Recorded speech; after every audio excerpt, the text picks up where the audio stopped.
उजाले उनकी यादों की।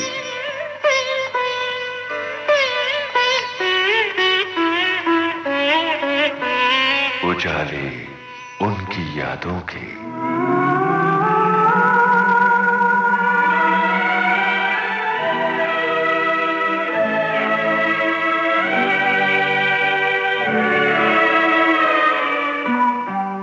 दोस्तों, सिनेमा हॉल के अंधेरे में रुपहले पर्दे पर चमकते हैं सितारे।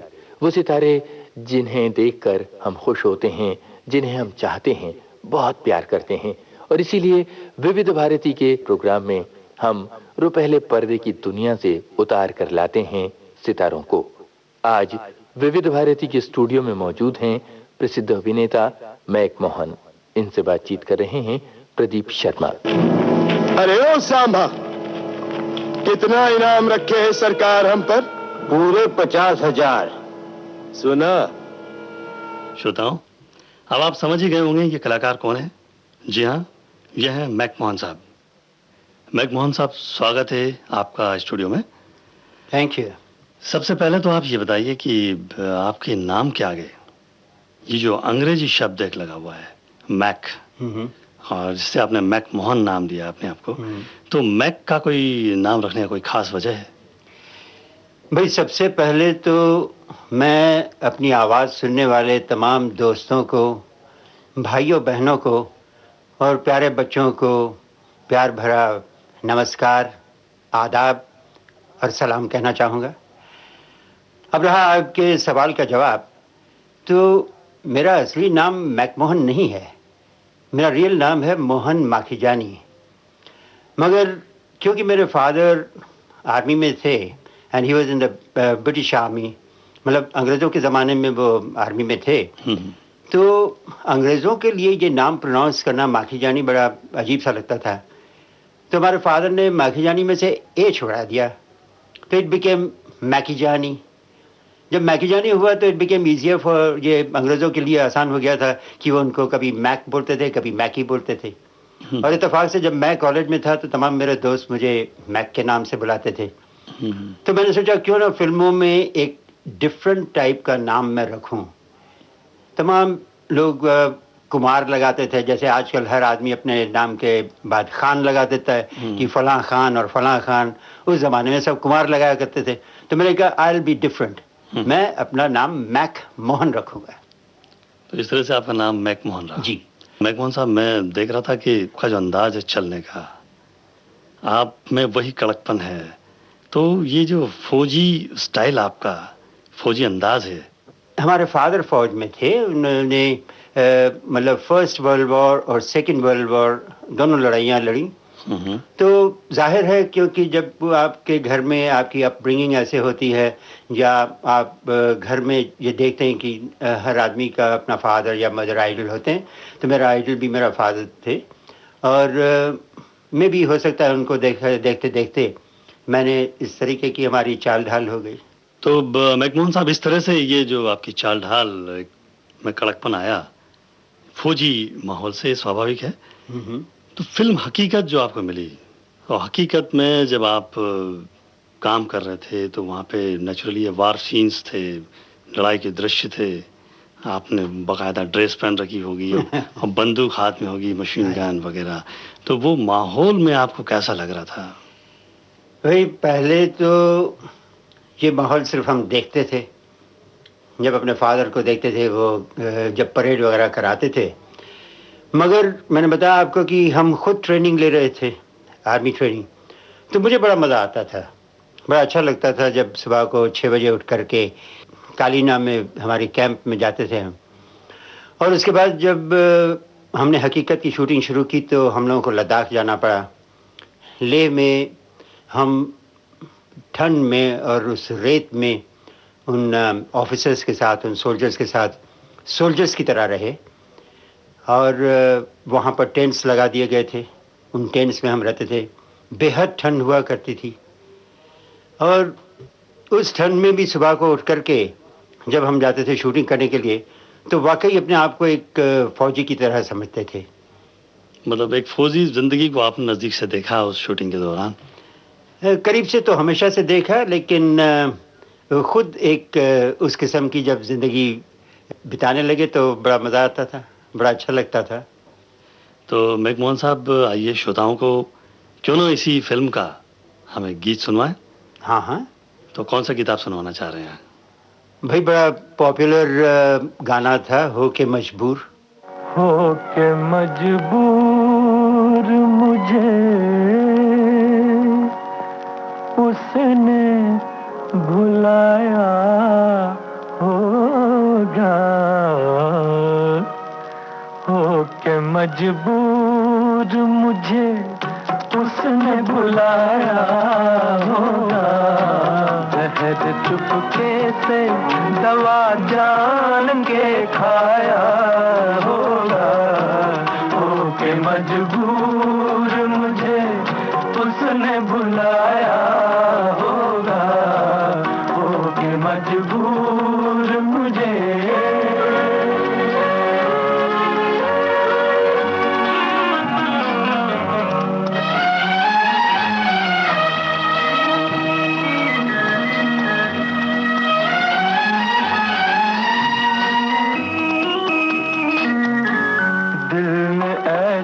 भी कुछ अफसाने सुनाए होंगे,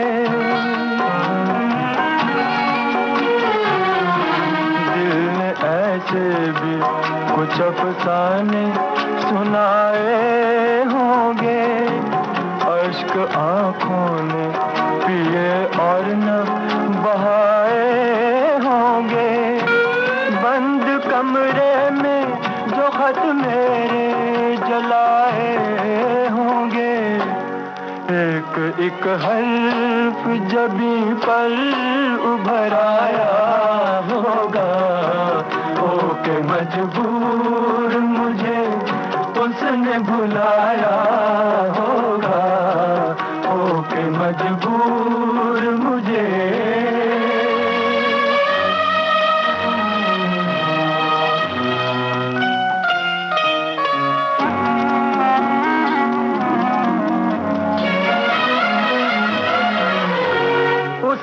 घबरा के नजर लाख बचाई होगी, उसने घबरा के नजर लाख बचाई होगी, दिल की लुटती हुई दुनिया नजर आई होगी, मेज से जब मेरी तस्वीर हटाई होगी, मेज से जब मेरी तस्वीर हटाई होगी, हर तरफ मुझको, हर तरफ मुझको तड़पता हुआ पाया होगा, हो के मजबूर मुझे उसने बुलाया होगा। अच्छा मैकमोहन साहब, ये हकीकत फिल्म आपकी पहली फिल्म थी, लेकिन फिल्मों में अभिनय करने का आपके दिल में जो ख्याल है, ये कैसे आया? क्या कोई आपके दिल में पहले से ही जुनून था फिल्मों में काम करने का? नहीं भाई, दरअसल मैं बॉम्बे में जब आया तो मैं एक्टर बनने के लिए नहीं आया था, मैं क्रिकेटर बनने के लिए यहाँ आया था। इत्तेफाक से क्रिकेटर नहीं बन पाया, एक्टर बन गया। ये भी एक अजीब इत्तेफाक है। मैंने आपको बताया हमारे फादर आर्मी में थे, तो जब उनका ट्रांसफ़र यहाँ बॉम्बे में हुआ तो हमने सोचा ये बड़ा अच्छा मौका है और हम भी यहाँ शिफ्ट कर लें, बॉम्बे में शिफ्ट करें, क्योंकि बेसिकली मैं क्रिकेटर हूँ और क्रिकेट खेलने के लिए ही बॉम्बे में आया था, क्योंकि बॉम्बे का जो क्रिकेट का स्टैंडर्ड है वो बड़ा हाई स्टैंडर्ड है और यूपी में उन दिनों में इतना अच्छा स्टैंडर्ड नहीं था। तो हमने यूपी में, I played first class cricket in UP and first class cricket in Bombay, मगर इत्तेफाक से मैं उस स्टैंडर्ड तक नहीं आ पाया जबकि मुझे रणजी ट्रॉफी में चांस मिलता या टेस्ट क्रिकेट में चांस मिलता। यहाँ तक कि जैसे बोलते हैं कि I was knocking the doors of Ranji trophy मगर रणजी ट्रॉफी में मैंने खेला नहीं। I played the Kanga league and all that, ये सब मैंने खेला। और इत्तेफाक से ऐसे हुआ कि क्योंकि हम लखनऊ के रहने वाले हैं तो इस वजह से हमारी हिंदी उर्दू काफ़ी साफ़ है। ये अलग बात है कि मेरी हिंदी में अंग्रेज़ी काफ़ी आ जाती है। तो एक हिंदी का प्ले हो रहा था, तो जो डायरेक्टर थे उस प्ले के, उन्होंने मुझे अप्रोच किया, कहना मैक तुम इतनी अच्छी हिंदी बोलते हो और हमारे हिंदी प्ले में काम क्यों नहीं करते हो। तो ऐसे बचपन में कभी कभार वो शौकिया प्ले वगैरह में काम कर लिया करते थे। तो मैंने उनको हाँ बोल दिया और हमने एक प्ले किया।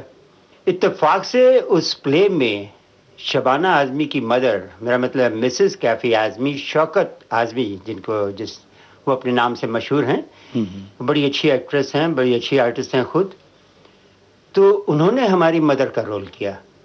वो प्ले इत्तेफाक से हिट हो गया और काफ़ी चला, मतलब हमने 3-4 परफॉर्मेंसेस किए उसके। तो शौकत आपा ने मुझसे कहा कि मैं तुम इतना अच्छा काम करते हो और तुम हमारा थिएटर क्यों नहीं ज्वाइन करते हो। मैंने कहा कि शौकत आपा, मैं यहाँ क्रिकेट खेलने आया हूँ, मैं क्रिकेटर बनने आया हूँ, एक्टर बनने नहीं आया हूँ। कहते नहीं, मगर तुम आओ तो सही, देखो तुम हमारा माहौल है, कैसा एटमॉस्फेयर है, और तुम आओ। बहरहाल मैं टाल गया, मैं थिएटर नहीं ज्वाइन करना चाहता था, बिकॉज मैंने कहा मैं अपनी क्रिकेट प्रैक्टिस के लिए जाता हूँ। फिर ये इप्टा में एक प्ले हो रहा था कॉल्ड इलेक्शन का टिकट। वो प्ले विश्वामित्र आदिल डायरेक्ट कर रहे थे। तो शौकत आपा ने उनको कहा, कल भाई एक लड़का है, उसको मैक बोलते हैं, मोहन भी बोलते हैं, पता नहीं उसका नाम क्या है, असली नाम क्या है मुझे नहीं मालूम, मगर उस लड़के से क्यों नहीं तुम ये रोल करवाते हो। तो उस प्ले में एक रोल था, डॉलर वाला करके रोल था, एक अमेरिकन एंग्लिसाइज्ड कैरेक्टर था, जो मतलब कैपिटलिस्ट होता है और काफ़ी अंग्रेजी में स्पीचेस वगैरह देता है। तो उन्होंने मेरा नाम सजेस्ट किया उस प्ले के लिए। बहरहाल उन्होंने मुझे अप्रोच किया कि इस प्ले में काम करो, तो मैंने हाँ बोल दिया। जब हाँ बोला तो देखा कि अक्सर मुझे शाम को वहाँ जाना पड़ता था रिहर्सल्स के लिए, क्योंकि ये तो बहुत सीरियस प्ले करते थे, मतलब 6 हफ्ते या 2 महीने लगातार रहनी पड़ती थी।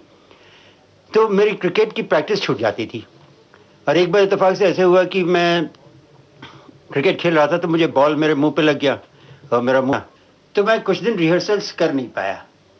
तो उन्होंने मुझसे कहा, मैं ठीक है तुम अपनी प्रैक्टिस पे जाओ, मगर प्ले से कम हफ्ता 10 दिन पहले तुम क्रिकेट प्रैक्टिस पे मत जाओ, क्योंकि इत्तेफाक से अगर बॉल वॉल लग गया तो प्ले कर नहीं पाओगे। मैंने कहा यार ये तो बड़ी टेढ़ी बात है कि मैं जो मुझे असली जिस चीज़ से मुझे लगाव है, जिस वजह से मैं यहाँ आया हूँ, बॉम्बे आया हूँ, तो उसी के लिए ये लोग मुझे मना कर रहे हैं। खैर बहरहाल हमने वो प्ले किया एंड अगेन इत्तेफाक से वो प्ले भी बड़ा अच्छा हुआ। और फर्स्ट टाइम वो बैक स्टेज आकर के मिस्टर PD शिनॉय, जो कि फिल्मालज स्कूल ऑफ एक्टिंग के कोच थे, वो आए बैक स्टेज पे और बड़ा मुझे कॉन्ग्रेचुलेट किया। उनके साथ मनवेंद्र चिटनिस करके, जो लीला चिटनिस जो हीरोइन थी, एक ज़माने में एक्ट्रेस थी, उनका बेटा मनवेंद्र चिटनिस, वो भी थिएटर करता था। संजीव कुमार वो भी उस थिएटर में थे, सत्यन कपूर उस थिएटर में थे। तो जब इन सब ने ये प्ले देखा तो सब ने आके मुझे कॉन्ग्रेचुलेट किया, कहना यार बड़ा अच्छा काम किया तुमने, और तुम क्या थिएटर में काम करते हो। मैंने कहा नहीं।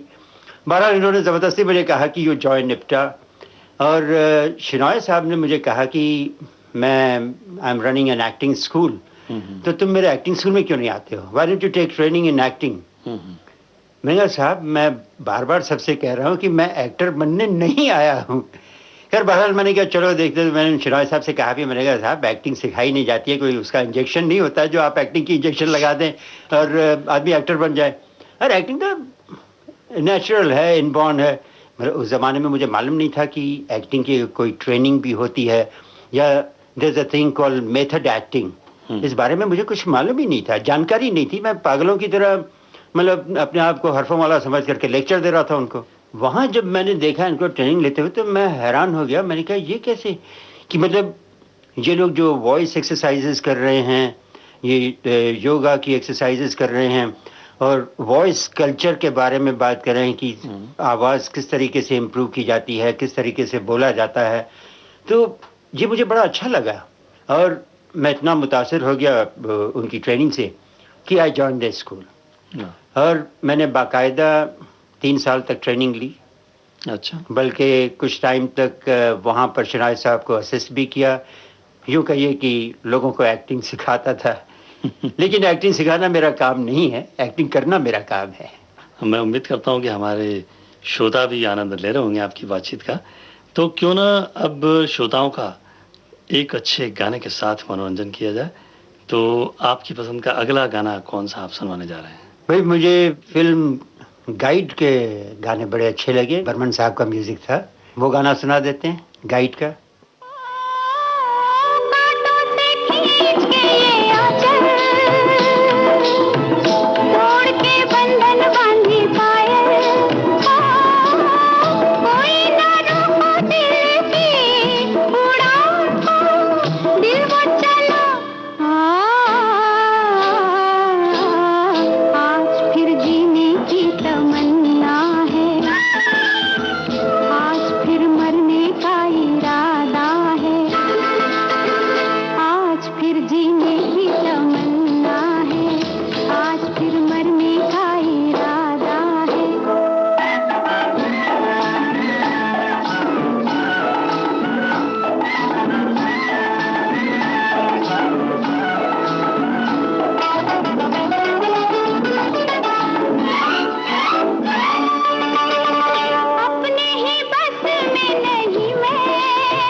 मैकमोहन साहब, ये जो फिल्म का सफ़र आपका शुरू हुआ, होता ये है कि जब कोई कलाकार फिल्मों में काम करने आता है तो उसके दिमाग में छवि होती है हीरो बनने की।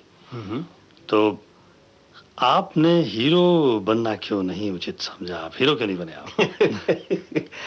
आप समझते हैं कि मेरी शक्ल ऐसी है, इस दाढ़ी वाले को कोई हीरो समझ सकता है या बना सकता है? भाई लोग तो मुझे विलन बनाने के लिए भी तैयार नहीं है, क्योंकि हिंदुस्तान में एक विलन का एक अजीब सा इमेज बना हुआ है कि हिंदुस्तानी विलन साहब लंबा चौड़ा मोटा तगड़ा पहलवान टाइप ऐसा लग रहा है कि म्यूजियम से अभी वो बाहर आया है बॉडी बिल्डिंग करके। ऐसे यहाँ पर विलन माने जाते हैं, क्योंकि हीरो चाहे कितना भी पिद्दी भर का क्यों ना हो, वो फिल्म में यही दिखाएंगे साहब, वो अमरीश पुरी को या अमजद खान को एक ब्लो मारता है तो अमजद खान 3 कलाबाजी खा के नीचे गिरता है तो लोग तालियां बजाते हैं। ये मतलब हीरो का इमेज है हिंदुस्तानी ऑडियंस का, और ये इमेज है विलन का। तो न तो मैं बॉडी बिल्डर लगता हूँ, ना ही मैं इतना तगड़ा हूँ, मैं तो एक दुबला पतला आदमी हूँ। दाढ़ी लगाए हो तो ना हीरो बन सकता हूँ ना विलन बन सकता हूँ, आप क्या कर रहे हैं? तो उस तरीके से you get into that character, और तब वो कैरेक्टर हम अपने दिमाग में रख करके वैसी एक्टिंग करते हैं। तो जब फिल्म अनहोनी में रवि टंडन ने मुझे विलन का रोल दिया तो मैंने एक्सेप्ट कर लिया, क्योंकि एज एन एक्टर तो मुझे कोई भी रोल आप ऑफर करेंगे तो मैं एक्सेप्ट करूंगा उसको। तो फिल्म अनहोनी से मेरा विलन का कैरेक्टर जो है वो शुरू हो गया। इत्तेफाक से रमेश सिप्पी ने भी वो फिल्म देखी होगी शायद, क्योंकि उस फिल्म के बाद 1973 में रमेश सिप्पी ने मुझे बुलाया।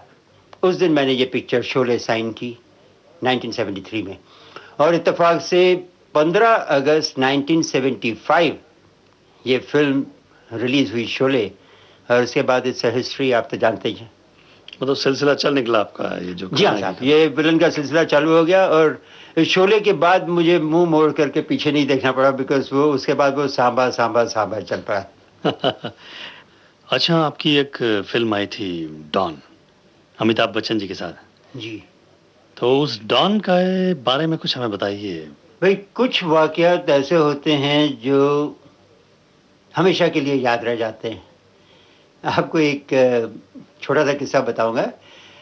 उसमें एक सीक्वेंस है डॉन में, जब अमिताभ बच्चन को हम लोग भगा करके लेके जाते हैं, तो एक बड़ी गाड़ी, इंपोर्टेड गाड़ी थी, उस टाइप की गाड़ी थी, वो मैं चला रहा होता हूँ। जब मैं चला रहा था, ये इसकी शूटिंग हम लोग कर रहे थे चेना क्रीक में, वो घोड़बंदर रोड पे। तो उसे दिखाना है कि हम भाग रहे हैं, पीछे पुलिस हमको फॉलो कर रही है, और एक हम झाड़ी के बीच में उधर जंगल में घुस जाते हैं। तो साहब मैं भूल गया कि हम फिल्मों में फिल्म फास्ट कर सकते हैं, उसको तेज वो दिखा सकते हैं। मैं रियल लाइफ में मैंने इतनी तेज गाड़ी चलाई और इतना डेंजरस टर्न मैंने लिया कि अमिताभ कह रहा, मैं यार क्या कर रहा है तू, भाई हम फिल्म फास्ट कर देंगे यार, इतना डेंजरसली मत चलाओ। ही गॉट स्केयर्ड कि कहीं इत्तेफाक से हम एक्सीडेंट वगैरह न कर बैठे। तो ऐसी कुछ चीजें होती हैं जो हमेशा याद रह जाती हैं। तो इस फिल्म का कोई गीत आप हमारे श्रोताओं को सुनवाने वाले? जी हाँ, मैं बड़ा अच्छा लगता है अमिताभ बच्चन का वो गाना, खाए के पान बनारस वाला। अरे भंग का रंग जमा हो चकाचक, फिर लो पान चबाए। आहा, अरे ऐसा झटका लगे जिया पे, पुनर्जन्म हो जाए। ओ खई के पान बनारस वाला, ओ खई के पान बनारस वाला, खुल जाए बंद अकल का ताला। ओ खई के पान बनारस वाला, खुल जाए बंद अकल का ताला। फिर तो ऐसा करे धमाल, सीधी कर दे सबकी चाल। ओ छोरा गंगा किनारे वाला, ओ छोरा गंगा किनारे वाला। ओ खई के पान बनारस वाला, खुल जाए बंद अकल का ताला।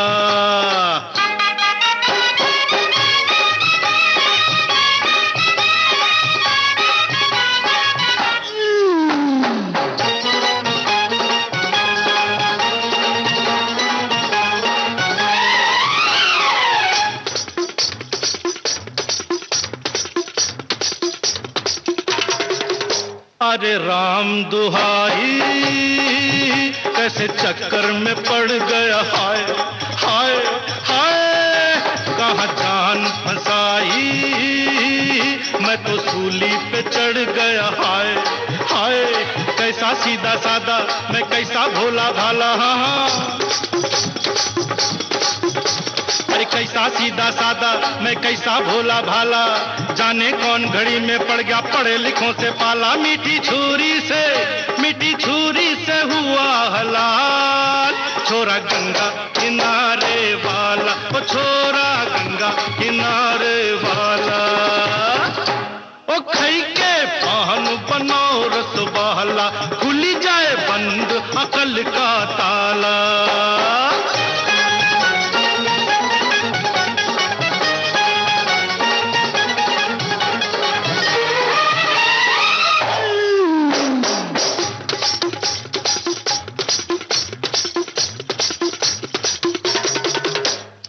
कन्या कुंवारी हमरी सूरत पे मर गई, हाय हाय हाय। एक मीठी कटारी हमरे दिल में उतर गई, हाय हाय। कैसी गोरी गोरी वो तीखी तीखी छोरी, वावा।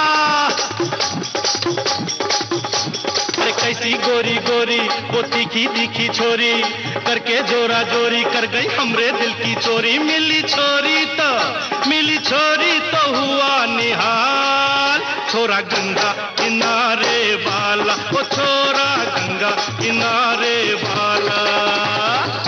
ओ खई के पान बनारस वाला, खुली जाए बंद अकल का ताला। ओ खई के पान बनारस वाला, खुली जाए बंद अकल का ताला।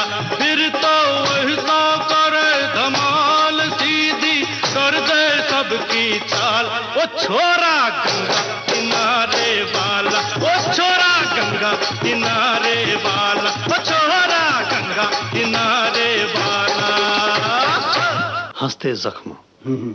तो इस फिल्म में बहुत अजीब सा नाम था आपका, वो उसमें कुछ आता है इस तरह से, मिस्टर ब्रिगेंजा। जी जी। जब चेतन साहब ये फिल्म बना रहे थे हंसते जख्म, तो उन्होंने कहा कि मैं वर्ल्ड फेमस पेंटर हैं पिकासो, उनको सिर्फ पिकासो के नाम से लोग जानते हैं, बट एक्चुअल उनका नाम बहुत बड़ा है। तो तुम कुछ ऐसे अजीब सा नाम अपना सोचो जो मतलब एक डिफरेंट नाम हो।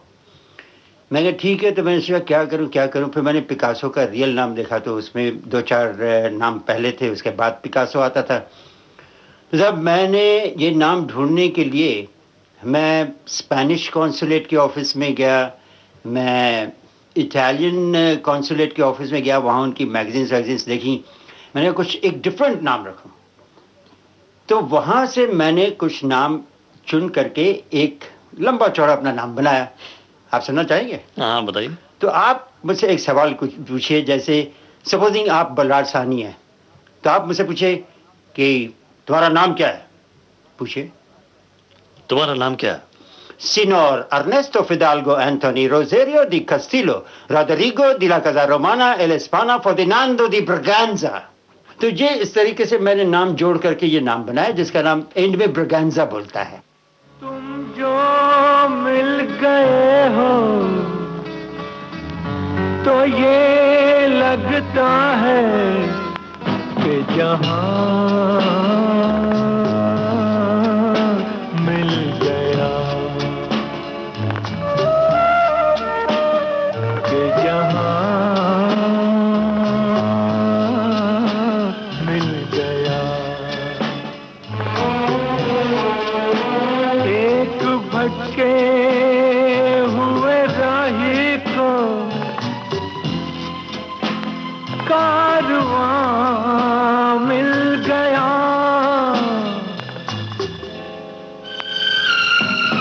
तुम जो मिल गए हो तो ये लगता है कि जहां मिल गया, कि जहां मिल गया।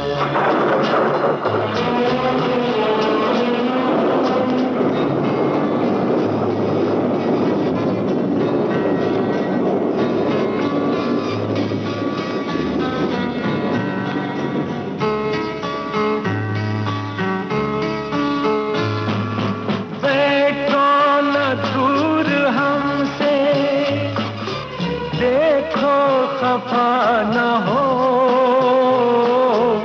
बैठो न दूर हमसे, देखो खफा न हो। किस्मत से मिल गए हो, मिलके जुदा न हो। किस्मत से मिल गए हो, मिलके जुदा न हो। मेरी क्या खता है, हो होता है ये भी कि ज़मीं से भी कभी आसमान मिल गया कि जहां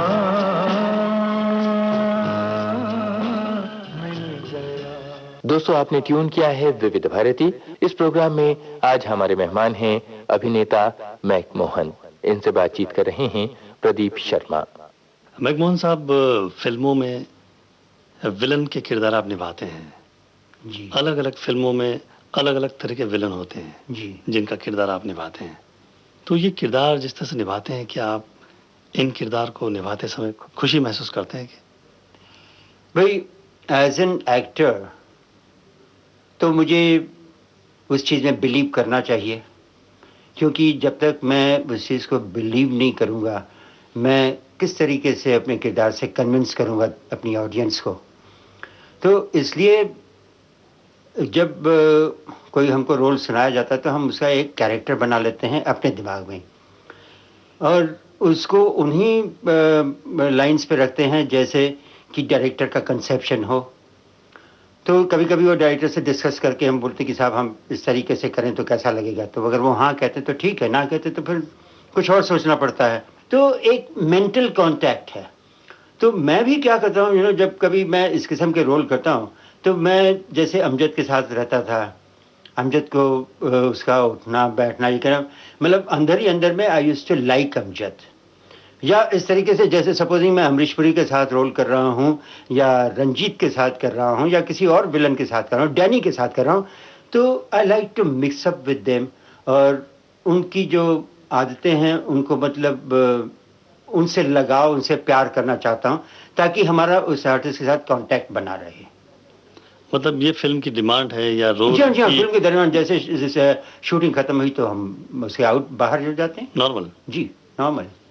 अच्छा, फिल्म के ये तो पहलू हो गए खलनायकी का पहलू जी। इसके अलावा भी फिल्मों में कहानी होती है, हीरो हीरोइन होते हैं, हाँ, और एक सबसे अहम पहलू होता है संगीत। जी। फिल्म का संगीत जी, जो कि फिल्म में एक जान डाल देता है। तो संगीत के बारे में आप क्या कुछ कहना चाहेंगे? देखिए, मैं ये कहूँगा कि जैसे एक फिल्म के लिए हीरो और हीरोइन बहुत ही इम्पोर्टेंट हैं, जिस तरह से एक विलन बहुत इम्पोर्टेंट है, क्योंकि अगर हम विलन ना हो, अगर किसी पिक्चर में विलन ना हो तो वो हीरो कैसे बनेगा, वो तो जीरो हो जाएगा। ये हम विलन लोग हैं जो मार खा करके उसको हीरो बुलाते हैं, वरना वो हीरो बनने के काबिल नहीं होते। फिल्म आप देखिए, विदाउट विलन अगर फिल्म हो तो कुछ भी नहीं होता है।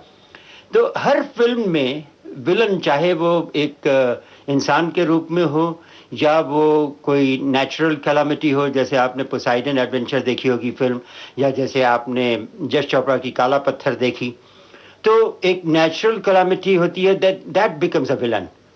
और इसी तरीके से मेरे ख्याल से संगीत भी बहुत ज़्यादा इम्पोर्टेंस रखता है। किसी भी फिल्म में अगर उसका संगीत अच्छा है तो वो फिल्म के चलने के ज़्यादा चांसेस होते हैं, इसीलिए म्यूज़िक डायरेक्टर्स को इतनी इम्पोर्टेंस दी जाती है। जब मैं चेतन साहब को असिस्ट कर रहा था एज एन असिस्टेंट डायरेक्टर, तो मुझे इत्तेफाक से मदन मोहन जी के साथ काम करने का मौका मिला जब वो अपना म्यूज़िक कंपोज करते थे। तो मुझे मदन मोहन, खयाम साहब, देन लक्ष्मीकांत प्यारेलाल, एस.डी. बर्मन साहब, ये जो म्यूज़िक डायरेक्टर्स हैं, इनके गाने मुझे बहुत अच्छे लगते हैं, उनका संगीत मुझे बहुत अच्छा लगता है। और मेरे ख्याल से उनकी पिक्चरों, जिस पिक्चर में उन्होंने म्यूज़िक दिया, वो पिक्चर काफ़ी हद तक कामयाब रही, काफ़ी सक्सेसफुल रही। तो इसलिए संगीत का एक महत्व है, एक इम्पोर्टेंस है, वो अपनी जगह है। अगर आप चाहें तो हम पब्लिक को एक गाना सुना दें। गाना कौन सी फिल्म का?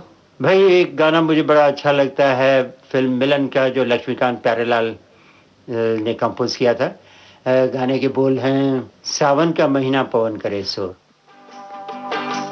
सावन का महीना पवन करे शोर, जियारा रे झूमे ऐसे जैसे बनमाना थे मोर। सावन का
कोई जोर, जियरा रे झूमे ऐसे जैसे बनमाना चे मोर।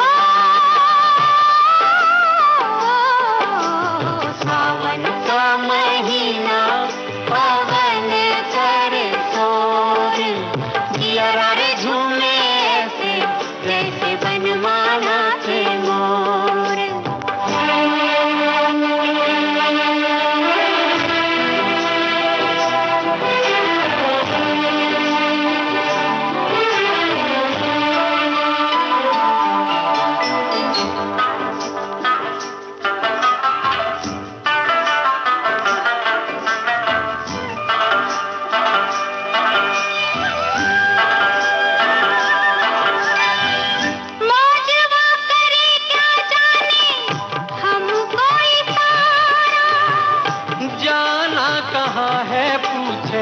नदिया की धारा, मौजवा करे क्या जाने हमको इशारा। जाना कहाँ है पूछे नदिया की धारा। मर्जी है तुम्हारी ले जाओ जिस ओर, जियरा रे झूमे रे ऐसे रे जैसे बनमाना चे मोर।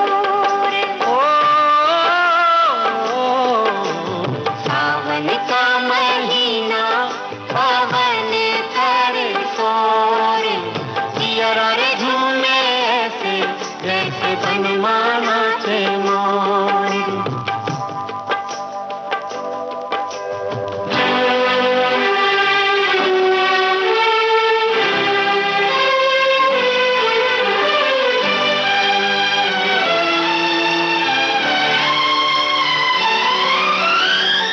जिनके पलक परी गए हैं विदेशवा, आई है लेके उनके प्यार का संदेशवा। जिनके पलक परी गए हैं विदेशवा, आई है लेके उनके प्यार का संदेशवा। सारी मतवारी घटाएं घन घोर, जियरा रे झूमे ऐसे जैसे बनमाना चे मोर। सावन का महीना पवन करे शोर, जियरा रे झूमे ऐसे जैसे बनमाना चे मोर। अच्छा मैक साहब, आपने इस मिलन के बारे में ही कुछ एक वाकया मुझे सुनाया था कि स्टूडियो में कुछ आपकी बातचीत हुई थी लक्ष्मीकांत हाँ, प्यारेलाल वो इत्तेफाक से ऐसे हुआ था कि लक्ष्मीकांत और प्यारेलाल दोनों हमारे काफी करीब थे, मतलब काफी अच्छे दोस्त थे। तब वो इतनी ऊंचाई पे इतने टॉप के म्यूजिक डायरेक्टर नहीं थे। उनकी एक फिल्म पारसमनी काफी हिट हो चुकी थी, जो उनकी पहली फिल्म थी। तो लक्ष्मी जी ने कहा कि मैक, हम मिलन का एक गाना रिकॉर्ड कर रहे हैं, आज हमारी रिकॉर्डिंग है, तो क्यों नहीं आ जाते हो तुम? ठीक है, मैं आ जाता हूँ। तो साहब मैं आ गया यहाँ। फेमस तारदेव में इनकी रिकॉर्डिंग हो रही थी, तो वहाँ ये गाना रिकॉर्ड हो रहा था कि लता जी गा रही थी, सावन का महीना पवन करे सो। हालांकि मैंने ये गाना पूरा नहीं सुना था, मैंने तकरीबन 3/4 या आधा गाना सुना था, मगर मुझे बहुत पसंद आया।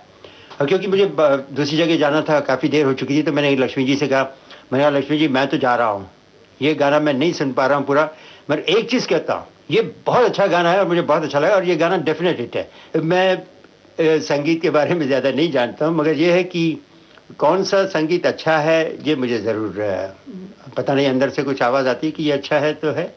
अच्छा मैकमोहन साहब, आपने कई तरह के रोल किए हैं। क्योंकि अक्सर मुझे विलन के रोल दिए जाते हैं। एक हमारे दोस्त हैं, वो एयरफोर्स में हैं, उनके बात करने का तरीका कुछ अलग है। वो साहब जो भी बात करते हैं हंसते हंसते बात करते हैं। मतलब जैसे सपोज उनको मुझे टोकना हो, ये कहते हैं कि फ़ोन किया उन्होंने, हाय मैक, हाउ आर यू, क्या आजकल बेकार बैठे हो, क्या कुछ काम वाम नहीं है? लगता है कि तुम्हारी काफ़ी कड़की आ गई, आ जाओ शाम को मेरे घर पे आ जाओ, क्योंकि खाने वाने के वादे होंगे तुमको। जो भी बोलता है, मतलब even if he wants to hit you below the belt, मतलब आपको अगर रूडली भी कुछ बोलना चाहता है वो, या कुछ गलत भी बोलना चाहता है, तो हंसते हंसते बोलता है।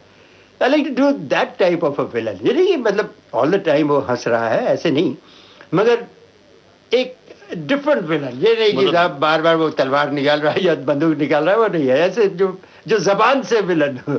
मैकमोहन साहब, बातें बहुत हो गई जी जी, बहुत ही अच्छा लगा, लेकिन अब फिर से कोई गाना हो जाए, मनोरंजक गाना हमारे श्रोताओं के लिए, तो आगे आप क्या गाना सुनाना पसंद करेंगे? भाई अभी मैंने आपको बताया कि म्यूजिक से मुझे काफ़ी लगाव है, हालांकि मैं गा नहीं सकता हूँ बिल्कुल। तो खयाम साहब का एक गाना सुना दें, ये फिल्म कभी कभी का।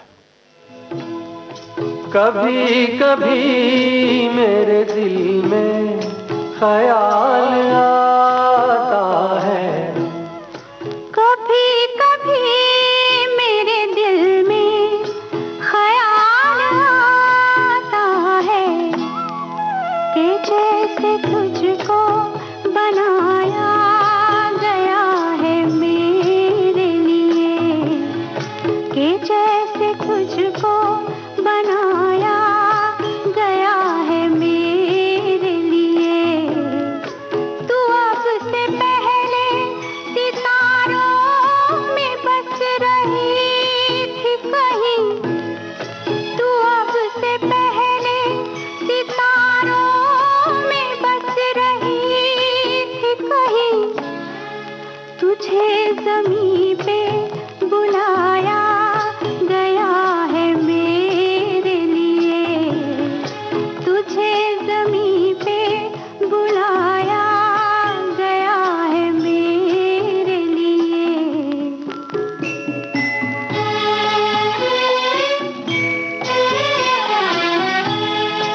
कभी कभी मेरे दिल में ख्याल आता है कि ये बदन ये निगाहें मेरी अमानत हैं, कि ये बदन ये निगाहें मेरी अमानत हैं।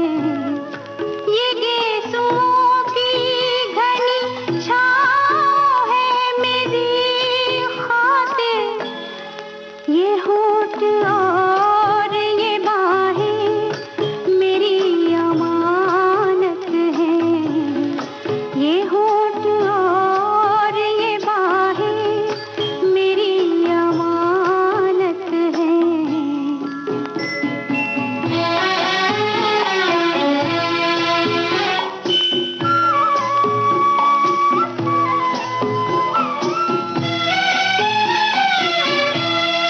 कभी कभी मेरे दिल में ख्याल आता है कि जैसे बजती है शहनाइयाँ सी राहों में,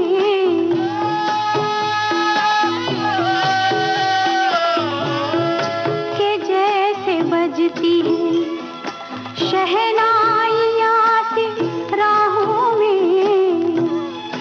सुहाग रात है घूंघट उठा रहा हूँ मैं,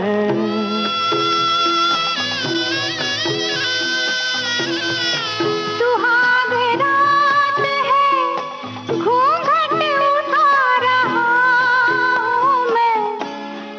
सिमट रही है तू शर्मा के अपनी बाहों में, सिमट रही है तू शर्मा के अपनी बाहों में। मैकमोहन साहब, इतने सारे रोल आपने किए हैं, इतने सारे किरदार आपने निभाए हैं, और शुरू से मुझे लगता है शेव नहीं की। सब तो लोग शेव करते हैं, लेकिन आपने वही दाढ़ी रखी है, और इसका क्या, इसके पीछे कोई खास बात है?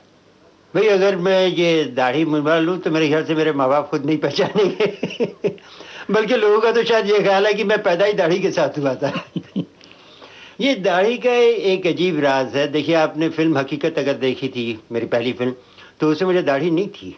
तो जब मैं ये हीर रांझा की शूटिंग कर रहा था तो उसी ज़माने में जय ओम प्रकाश की एक पिक्चर बन रही थी, आया सावन झूम के। उसमें एक छोटा सा रोल था जो एक पागल का रोल था।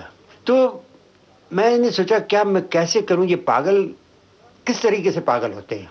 तो साहब मैंने बड़ी कोशिश करके मैं थाना मेंटल हॉस्पिटल में 2 दिन तक रहा, उस डॉक्टर का गेस्ट बन करके।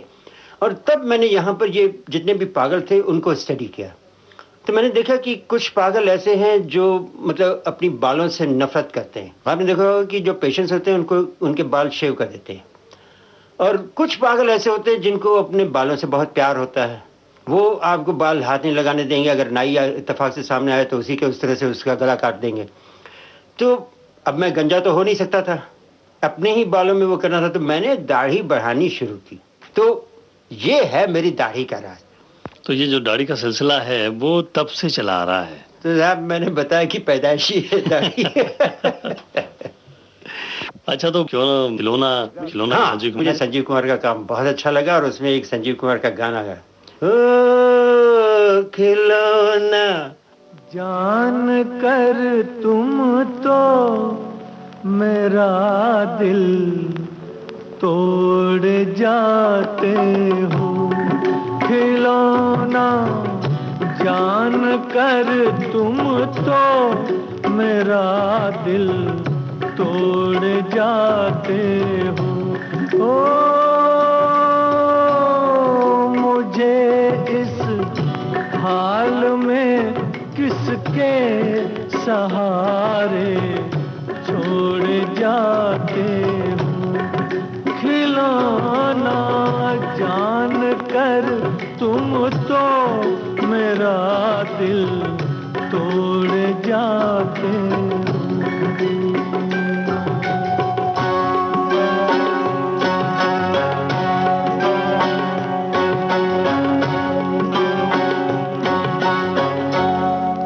खुदा का वास्ता देकर मना लूं दूर हूँ, लेकिन तुम्हारा रास्ता मैं रोक लूं मजबूर हूँ, लेकिन कि मैं चल भी नहीं सकता हूँ और तुम दौड़ जाते हो। खिलौना जान कर तुम तो मेरा दिल तोड़ जाते हो।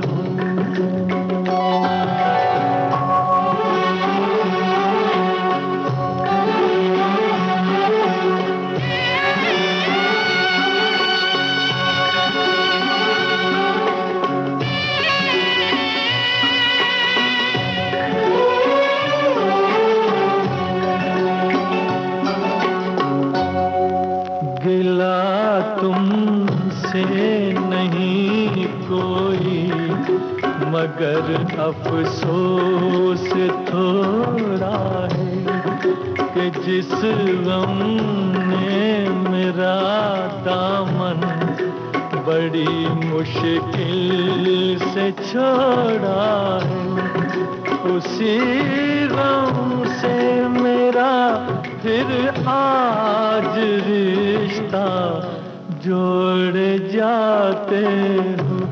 ओ खिलौना।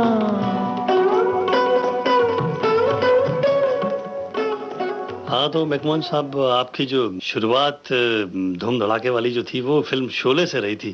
तो क्यों ना शोले का कोई खास किस्सा फिर से हम शुरू करें हमारे श्रोताओं के लिए। भाई ऐसे है कि शोले की शूटिंग तो हम तकरीबन 3 साल तक करते रहे वहाँ बेंगलोर में।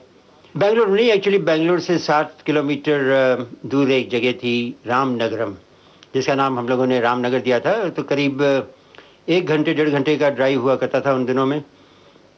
तो क्योंकि लगातार हम लोग शूटिंग पे जाते थे, हम और अमजद रोज़ साथ जाते थे, तो तकरीबन हर रोज़ सुबह को 6 साढ़े 6 बजे हम लोग अपने होटल से निकलते थे और करीब तकरीबन 7 साढ़े 7 बजे एक पर्टिकुलर जगह पे हम पहुंचते थे जो चाय की दुकान थी। और आपको शायद मालूम होगा कि अमजद साहब को चाय पीने की बड़ी आदत थी। तो वहाँ पर हम रुक कर के सुबह को 7 सवा 7 बजे के करीब चाय ज़रूर पीते थे। तो वहाँ एक बच्ची कहिए या समझ लीजिए कि एक ऐसी लड़की जो मतलब एडोलेसेंट एज पे आ रही थी। तो वो बेचारी गन्ने वाली थी और हमेशा गन्ना लेके आती थी और हमको हमेशा आके प्यार से हमको और अमजद को एक गन्ना देती कि साहब ये लेके जाइए। तो एक रोज हम लोगों ने उसको शूटिंग पे भी बुला लिया कि तुम आओ भाई शूटिंग देखते हैं, तो वो आ गई ऐसे। और रोजाना मतलब कोई ऐसे दिन खाली नहीं था कि जब हम वहाँ पर जाएं और वो लड़की ना वेट कर रही हो हम लोगों का। तो इसको हम देखते थे। फिर जब शूटिंग नहीं होती थी तो वो चाय वाला बोलता था कि साहब वो जब आप लोग शूटिंग नहीं करते तो वो लड़की हमेशा आती है और पूछती है कि वो साहब लोग आए क्या जो शूटिंग वाले हैं। तो मैं बता रहा हूँ कि ये शूटिंग जो है तकरीबन 3 साल तक हम वहाँ शूटिंग कर रहे थे। और जब हम ये फिल्म एंड हो रही थी फिर हम लोगों ने क्लाइमेक्स का थोड़ा सा कुछ पोर्शन रीशूट किया।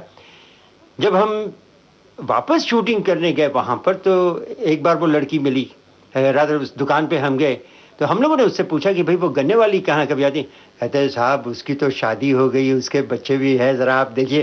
कहना आप कल आएंगे इधर तो कल हम उसको बुला देते। उसने वो गन्ने वाली को नेक्स्ट डे बुलाया और हमको दिखाया। मैंने कहा माशाल्लाह भगवान आपके बच्चों को सुखी रखे।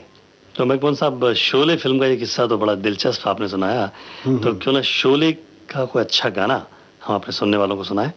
जी हाँ, इनको शोले का गाना सुना देते हैं। मेरे ख्याल से वो गाना सुनाएं।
गुलशन में गुल खिलते हैं जब सहरा में मिलते हैं, गुलशन में गुल खिलते हैं जब सहरा में मिलते हैं। मैं और तू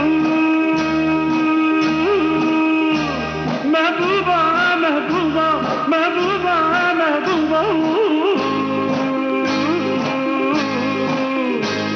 गुलशन में गुल खिलते हैं जब सहरा में मिलते हैं, गुलशन में गुल खिलते हैं जब सहरा में मिलते हैं। मैं और तू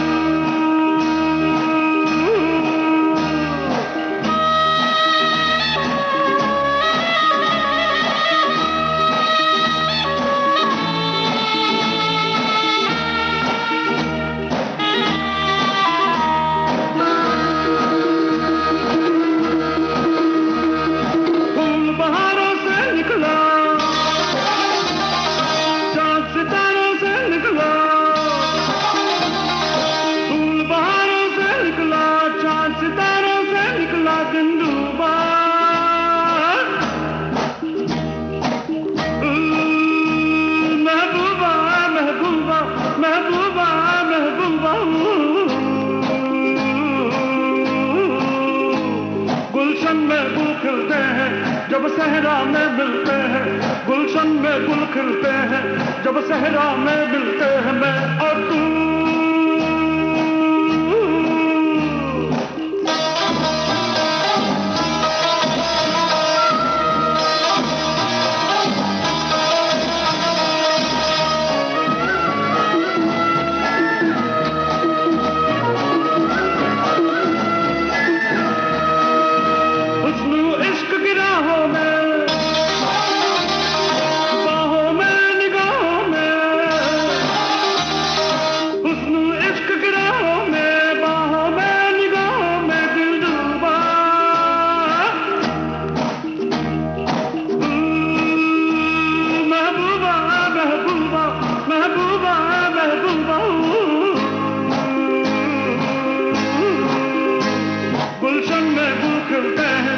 जब सहरा में मिलते हैं, गुलशन में गुल खिलते हैं, जब सहरा में मिलते हैं। मैं अब महबूबा महबूबा महबूबा महबूबा महबूबा महबूबा महबूबा महबूबा।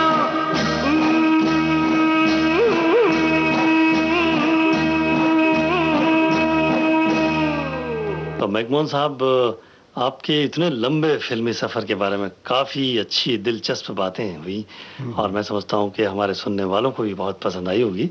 तो इन फिल्मी बातों के अलावा अब मैं आता हूँ आपके अपने निजी जीवन में।